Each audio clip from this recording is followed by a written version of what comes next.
પારડીથી ચોરાયેલ Activa moped સાથે વરઈનો ચોર ₹40,000નો મુદ્દામાલ સાથે ઝડપાયો। આરોપી કિરીટ વિરુદ્ધ અગાઉ સુરત રેલવે પોલીસમાં પ્રોહિબિશન તથા પારડી પોલીસમાં ચોરીનો ગુનો નોંધાયેલ હોવાનું સામે આવ્યું। પારડી વિસ્તારમાંથી 2 વર્ષ પહેલા ચોરી થયેલા એક્ટિવા મોપેડ સાથે કિસમને વલસાડ એલસીબીની ટીમે ઝડપી પાડ્યો હતો। મળતી માહિતી મુજબ એલસીબી વલસાડની ટીમ પેટ્રોલિંગમાં હતી। આ દરમિયાન પેરાફ્લો સ્કોડના આસિસ્ટન્ટ પોલીસ કોન્સ્ટેબલને મળેલ બાતમીના આધારે કાર્યવાહી કરવામાં આવી હતી। પોલીસે પારડી પાર નદીના બ્રિજ નજીકથી શંકાસ્પદ રીતે પસાર થતા કિરીટ ઉર્ફે મનુષ ઉર્ફે પાન શૈલેષભાઈ હળપતિ રહેવાસી વરે તાલુકો પારડી મૂળ રહેવાસી વાપીને ઝડપી પાડ્યો હતો, જેની પાસેથી સફેદ કલરની નંબર વગરની હોન્ડા એક્ટિવા જેની કિંમત ₹35,000 કબજે લીધી હતી। આ વાહન વર્ષ 2024માં પારડી વિસ્તારમાંથી ચોરાયું હોવાનું સામે આવ્યું હતું।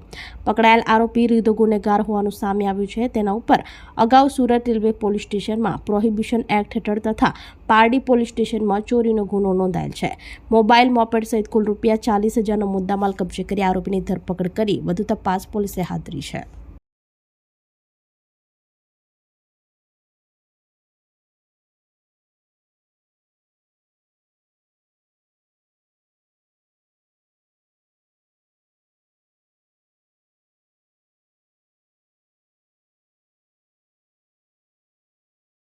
આપણી સંકલ્પ ન્યૂઝ ચેનલને સબસ્ક્રાઇબ અને લાઇક કરો, બેલ આઇકન દબાવો જેથી આવનાર ન્યૂઝ અપડેટ્સની નોટિફિકેશન આપના મોબાઈલ પર સૌથી પહેલા પહોંચે। Like, subscribe and share the video.